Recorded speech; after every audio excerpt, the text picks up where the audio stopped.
그런데 여러분 그거 아시죠? 사람은 어려울 때가 위기가 아니고 잘 나갈 때가 위기예요.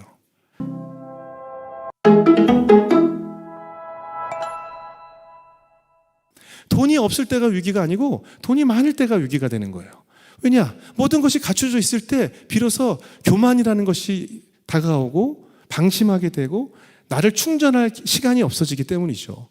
저에게도 역시 제가 너무 바빠지고 흔히 얘기하는 사회적으로 성공을 하면서 저를 돌아볼 시간도 없고 음악도 그냥 찍어내기 바쁘고 뭐 어떻게 살았는지를 모르고 살게 됐어요. 매일 술에 쪄들어 살게 됐고, 그리고 교회는 그냥 늘 어렸을 때부터 갔었으니까 스케줄 없는 날 그냥 정할 일이 없을 때 눈 떠지면 가게 되고 바쁘면 못 가고 이런 생활을 계속 하게 된 것이죠. 한 번도 하나님께 의지하거나 내가 어떻게 여기까지 왔는지를 모르게 됐어요. 작곡을 할 때 어떤 영감을 얻으십니까? 이럴 때 제가 참 꼴사납지 않게 이런 교만의 언어, 저는 그냥 딱 하늘을 보면 뭔가 악상이 그려집니다. 아주 이런 교만한 생각을 갖게 된 거예요.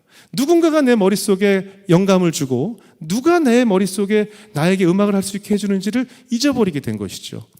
그렇게 생활을 하다 보니 하나님께서 저에게 고난이란 이름으로 노크를 하게 되셨어요. 군대를 안 가면 한국에서는 연예 생활을 할 수가 없어요. 저는 어린 시절에 선천적으로 어머니께서 저를 낳았을 때부터 심장에 기형적으로 혈관이 하나가 더 났어요. 근데 제가 갑자기 뛰거나 갑자기 뭔가 운동을 하게 되면 이 피가 심장을 한 바퀴 도는데 이 피가 혈관 끝에 있는 기형 혈관으로 새서 끝에 있는 심장만 뛰게 되면서 나머지 심장이 말라서 제가 빈혈을 일으키고 쓰러지는 그런 질병을 갖고 있었어요. 이게 한국에서는 이 병을 뭐라고 부르냐면 조기 흥분 증후군이라고 불러요. 조기 흥분 증후군. 흥분을 빨리 한다라고 들리시죠? 네. 모든 사람들이 다 그렇게 알아들어요. 조기 흥분? 빨리 흥분하는 거? 그러니까 병 이름이 이상하잖아요. 그럼 여자 보면 막 흥분이 돼요? 저한테 이러고 그러시더라고요. 조기 흥분 증후군이라는 이 병명 때문에 많은 사람들이, 특히 군대를 가야 하는 젊은이들이 저에게 말도 안 되는 병으로 군대를 뺐다. 그래서 저에게 늘 백만안티라고 할 정도로 늘 저를 막 저주하고 저를 욕하고, 그래서 인터넷에 그 당시에 말도 안 되는 병으로 군대 안 간 연예인 하면 제가 항상 빅3 안에 들었어요. 항상 3위 안에 들었어요. 저는 그 병 때문에 군대를 면제를 받았는데 그 후에 정치인 아들 군대 문제가 나올 때나 또 혹은 연예인 병역 비리가 나올 때마다 검찰청에서 저를 부르는 거예요. 그래서 조사를 해요. 가서 앉아서 그 검찰청에 가게 되면 보통 조사를 몇 시간 하는데 실제 조사 시간은 한 15분, 10분밖에 안 걸리고요. 나머지 몇 시간을 그냥 가만히 앉아 있는 거예요. 아무도 안 들어와요. 앉아 있다 조사받고 나오고, 또 그래서 국군통합병원을 가서 정밀 검사를 하고 면제를 받아요. 그리고 또 한 1, 2년 지내다 또 무슨 병역 얘기가 나오면 또 조사를 하라고 또 들어오라고 그래요. 그럼 검사님이 또 바뀌었어요. 그러면 2년 전에 했던 얘기, 2년 전에 했던 자료를 다 다시 내서 또 조사를 받아요. 또 한 15분 해요.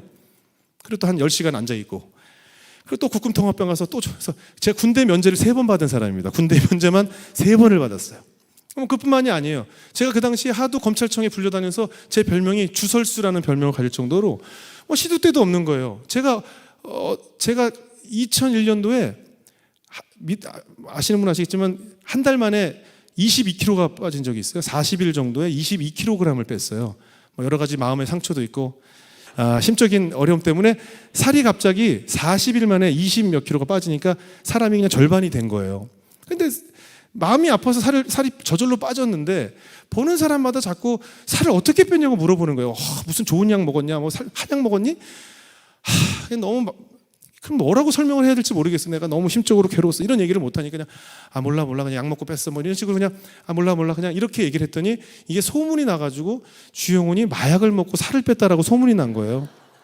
그래가지고 어느 날 제가 일본에 갔다가 한국에 도착을 했는데 검찰청 마약반에서 저를 한 8명이 체포하러 나와가지고 저를 이렇게 끌고 인천지검 마약반으로 가가지고 앉아가지고 이제 피도 뽑고, 이제 조사하면 여기 머리카락을 50개 뽑아야 되거든요. 머리 감을 땐 그렇게 잘 빠지던 게 또 뽑으려면 안 빠져요. 하나, 둘, 아직도 10개 남았네.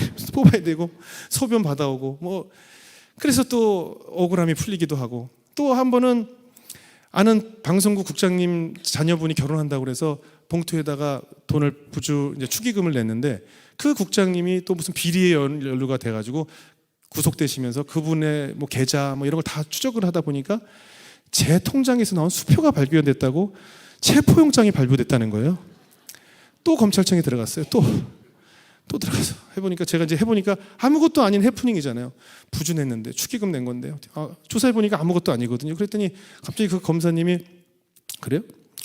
기억 왔는데 그냥 뭐 틱틱 누르더니 뭐 누굴 부르더라고요. 뭔가요? 그랬더니 온 김에 그냥 마약 검사를 한번 받고 가세요. 예. 미리 뽑기 시작했어요. 이미 오기 전에 해봤잖아요. 여러 번 해봤으니까 컵 주십시오. 받아오겠습니다. 뭐 이런 일들이 저에게 자꾸 생기는 거예요. 제가 아버지가 신학대를 가라는 어찌 보면 아버지의 명령을 어긴 탓에 훗날은 또 학력을 속였다고 해서 제가 또 개인적으로 많은 힘든 일이 겪게 됐고, 또 얼마 전에는 또 이런 실명을 얘기할 수밖에 없는 해프닝이지만 어떤 뭐 배우가 또 무슨 마약을 하다가 잡혀 들어갔는데 그 사람의 리스트, 같이 마약한 사람 이름을 검찰이 확보했는데 그 리스트에 또 제가 있다는 거예요. 그래서 기자들이 저한테 전화가 오는 거예요. 그래서 아니 왜 내가 거기 있어요?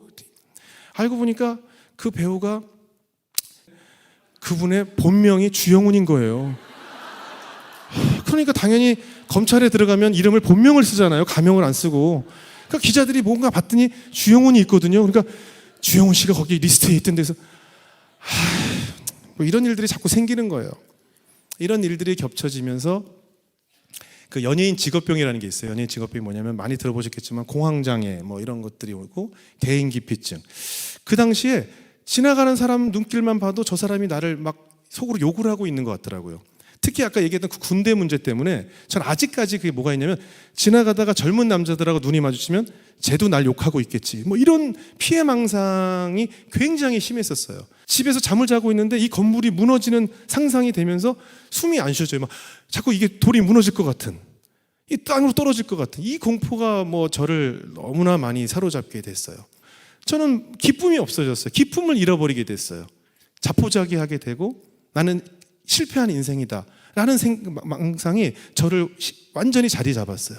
그러니 사는 게 아니겠죠. 그리고 어떡하지? 내년엔 내가 어떻게 살고 있을까? 내가 40대는 어떻게 살고 있을까? 50이 되면 난 어떻게 살고 있을까? 뭐 매 순간 걱정뿐이고 그 순간에 내가 과연 살아있을까?까지 가게 되는 거예요.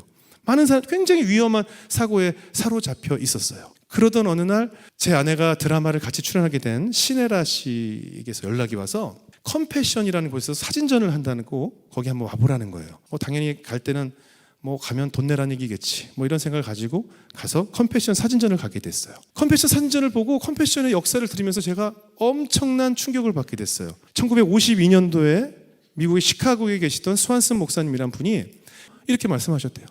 하나님께서는 우리가 어느 날 먼 훗날 천국에 갔을 때 미국인들만 천국에 있는 것을 원하지 않습니다. 바로 그곳에 바로 한국의 아이들, 바로 이런 죽어가는 아이들이 그곳에 와서 하나님을 영접하기를 원하십니다. 우리가 아니면 그 아이들을 살릴 수가 없습니다 라고 말씀을 하셨대요. 그래서 시작된 것이 컴패션이었어요. 그 후에 저도 컴패션에 대해서 관심을 갖게 되면서 필리핀으로 비전 트립을 떠나게 됐어요. 신혜라 씨랑 또 우리나라의 모 재벌 총수 가족들과 이름만 얘기하면 다 여러분이 아는 우리나라에서 정말 돈 많은 사람으로 손꼽히는 그 가족들과 또 몇몇 교인들과 필리핀의 무덤 마을이라는 곳을 가게 됐어요. 말 그대로 무덤 마을이에요. 무덤에 사람들이 살아요. 돈만 주면 원래 있던 뼈를 끄집어내고 다른 시체도 넣어주고 그럼 나온 뼈를 아이들이 이게 동물 뼈인지 사람 뼈인지 모르고 갖고 놀고 있고 그리고 수상가옥인데 수상가옥은 원래 물 위에 집을 져야 수상가옥이잖아요. 근데 밑으로 용변을 다 보니까 어떻게 되겠어요? 밑에 용변이 쌓이잖아요. 그러니까 얼마나 많은 악취. 그러니까 쉽게 해서 이 수상이 아니고 그냥 변상 가옥인 것 같아요. 그냥 온갖 오물 위에 집이 져 있고 사람이 4사람 이상 들어가면 무너질지 몰라서 삑삑 막 이런 소리가 나니까 위험해서 들어갈 수도 없는 그런 동네를 가게 됐어요. 그 수상 가옥을 저희가 방문하게 됐을 때 그 집에서 만난 어머님들이 저희가 왔다고 막 기뻐하더라고요. 하나님께서 또 저희를 사랑하셔서 이렇게 한국에서 손님을 보내주셨다고 웃고 있더라고요. 제가 아까 말씀드린 것처럼 저는 그 전까지 왜 기뻐해야 되는지를 모르고 있었는데 이 사람들은 지금 오늘 당장 먹을 것도 없는 사람들이 제가 왔다고 기뻐하더라고요. 그러면서 같이 손을 잡고 기도하면서 눈물을 흘리면서 기도를 하는데, 이게 오늘 뭘 먹을까 걱정이 돼서 눈물을 흘린 것이 아니고 우리가 와서 하나님이 자기를 사랑하셔서 이렇게 보내주셨다고 기쁨의 눈물을 흘리더라고요. 아, 이 사람이 기뻐하고 있네. 저랑 같이 갔던 그 재벌 총수네 가족들은 그 일정 동안에 웃는 걸 본 적이 없어요. 아버지랑 엄마랑 아이들이 서로 대화를 안 하더라고요. 그리고 식사를 해도 같이 안 먹고 뭔가 화가 잔뜩 나 있는 가족들 같았어요.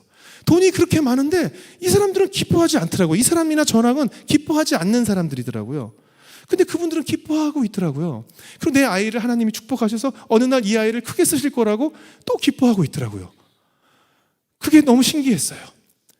돌아오는 비행기 안에서 제가 말씀을 읽기 시작했는데, 그때 하나님께서 저에게 주신 말씀이 오늘 여러분과 읽은 본문 말씀이었습니다. 제가 다시 한번 읽어보도록 하겠습니다. 로마서 5장 3절 4절 말씀인데요. 다만 이뿐 아니라 우리가 환난 중에도 즐거워하나니 이는 환난은 인내를, 인내는 연단을, 연단은 소망을 이루는 줄 알미로다. 이 제가 지금 보고 있는 이 밑에 영어랑 같이 있는 한영 성경을 보면요, 환난은 인내를, 인내는 연단을인데 그 연단 자리에 영어 성경에는 캐릭터라고 되어 있어요. 캐릭터. 그럼 그 연단만 캐릭터로 바꿔서 제가 한번 번역을 해볼게요.